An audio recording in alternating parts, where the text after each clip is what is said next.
C'est grave.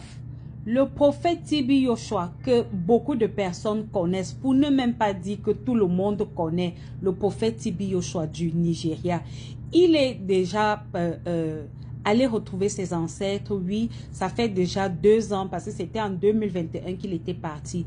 Et depuis sa disparition, donc, voici maintenant un documentaire que la chaîne BBC, oui, une chaîne américaine, a fait sortir avec des gens qui témoignent contre lui. Et la plupart, ce sont des femmes. Quand je dis la plupart, ce sont des femmes, c'est que vous comprenez déjà que il y a eu des abus, oui, il y a eu des abus physiques et autres. Parce que vous savez que quand il y a les hommes et les femmes quelque part, on va toujours entendre ce genre de problème. Donc, beaucoup de femmes ont témoigné disant que Tibi Joshua les avait forcés à avoir des rapports avec lui. Et ce n'était même pas le genre, une relation, c'était du genre, il les appelle dans son bureau et puis il leur dit que il est la voix de Dieu, il est le frère de Jésus. Alors tout ce qu'il va leur dire là, c'est pour leur salut. Donc il faut que ces femmes-là le mettent à l'aise pour que Dieu aussi mette les femmes-là à l'aise. Il leur demandait donc de baisser leur culotte et de se retrouver en tenue d'Adam et Ève, et c'est comme ça qu'il montait sur elle. Et après ça, il prenait le liquide qui sortait là, il partait avec. Il avait un truc derrière. D'autres disent que c'était peut-être les toilettes parce qu'elles disent qu'elles ne savent pas ce qu'il y avait derrière. Elles n'étaient jamais entrées là-bas. Donc, elles ne savent pas. Et chaque fois que quelqu'un allait dans son bureau, il était toujours entouré de 5 gaillards. Il y avait toujours des gars autour de lui. Donc, beaucoup de femmes comme ça ont parlé de ce genre d'abus. D'autres même encore ont dit que c'est comme ça qu'il est... qu'il était violent envers elle, lui physiquement, et il disait qu'elles doivent se sentir heureuses que lui, homme de Dieu, il porte même la main sur eux, que c'est une bénédiction. Et il y a des hommes également qui ont témoigné. Des hommes disaient que, par exemple, il y avait une garde rapprochée qui était chargée de lui l'accompagner aux toilettes. Et comment ça se passait aux toilettes là-bas? C'était du genre que quand Tibi Joshua allait aux toilettes faire ses besoins, il enlevait juste son caleçon, il mettait ça au niveau de ses jambes. Donc, pour qu'il ne se baisse pas, il mettait juste ça au niveau de ses jambes. Et c'est comme ça que les gars qui l'accompagnaient aux toilettes là étaient chargés, l'un à gauche, l'un à droite, étaient chargés de baisser sa culotte jusqu'au niveau des chevilles parce que Tibi Joshua ne devait pas se courber. Oui, il ne devait pas se courber parce qu'un chef ne se courbe pas. Donc, après avoir donc baissé ça jusqu'aux chevilles, c'est donc comme ça que jusqu'au genou, oui, c'est donc comme ça que, au genou, aux chevilles, quelque chose de ce genre, c'est donc comme ça que Tibi Joshua pouvait donc s'asseoir maintenant sur le pot et puis faire ce que lui, il avait à faire.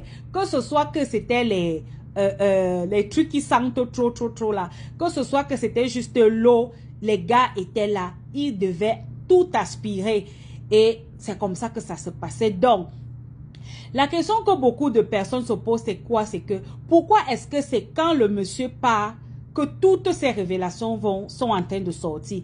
Et je me souviens même qu'avant le départ de Tibi Joshua, il y avait déjà une femme qui travaillait là-bas, qui disait qu'elle avait passé 14 ans là-bas. Elle avait même sorti un livre parlant de lui, disant que ce qui se passe là-bas dans sa synagogue, c'est quelque chose de catastrophique. C'est quelque chose que si ça sort au grand jour, là, les gens ne pourront même pas croire. Donc, elle dénonçait déjà ça. C'est juste qu'à cette époque, d'après la dame, bien entendu, elle dit que Tibi Joshua était tellement puissant que sa voix ne portait pas. Personne ne croyait même en ce qu'elle disait. Personne. Donc, voilà actuellement le scandale qui est en train de sortir sur Tibi Joshua. Et BBC News a déjà délivré le film. Il y a tout un documentaire qu'ils ont eu à faire sur Tibi Joshua avec tous les témoins, tous ceux qui parlent, qui font des témoignages concernant ces pratiques. Je vous dis, il y a aussi des pratiques occultes par rapport les gens qui venaient.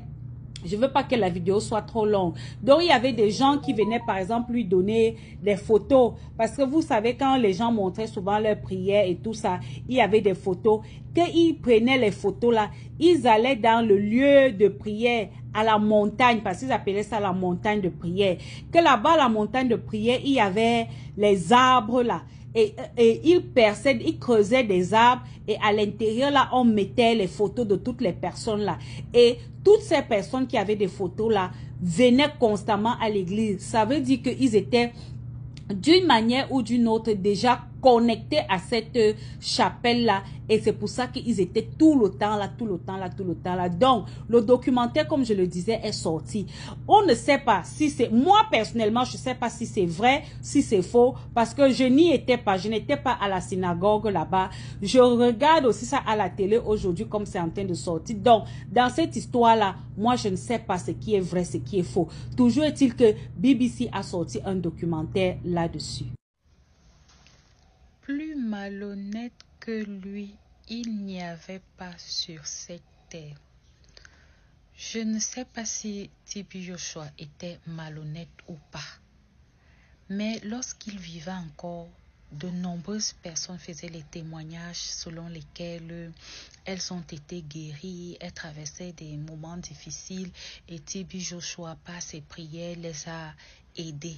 Donc, maintenant aussi qu'il est parti, il y en a qui sortent, il y a beaucoup plus des témoignages des femmes, celles qui étaient là-bas chez lui, qui vivaient là-bas, qui travaillaient à la synagogue, d'autres qui viennent de l'extérieur, qui disent que le T.B. Joshua a eu à profiter d'elles de manière physique et de tout ce que vous pouvez imaginer là, qu'elles ont été des victimes. T.B. Joshua les a utilisées pour assouvir ses désirs d'homme.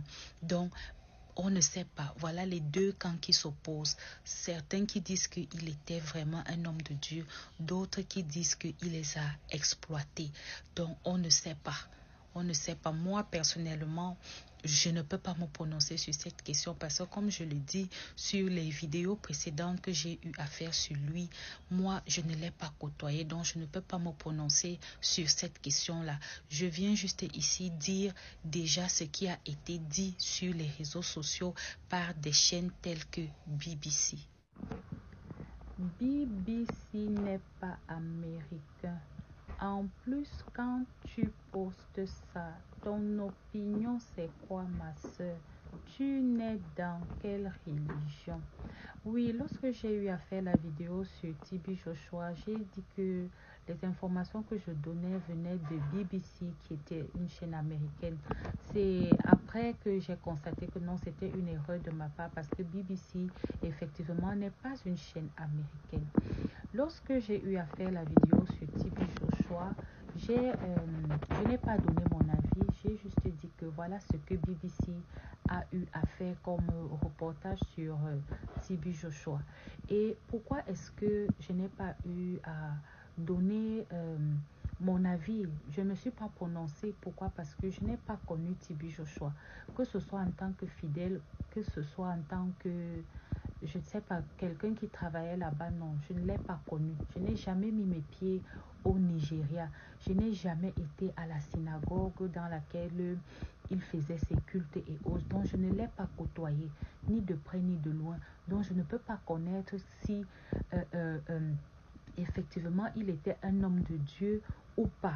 Donc, je ne peux pas. C'est pour ça que je ne peux pas me prononcer sur les dits de BBC Afrique ou BBC News, je ne sais pas trop, mais les dits de BBC, je ne peux pas me prononcer là-dessus parce que je n'ai pas côtoyé T.B. Joshua. C'est pour ça que dans la vidéo, je ne donne pas mon opinion.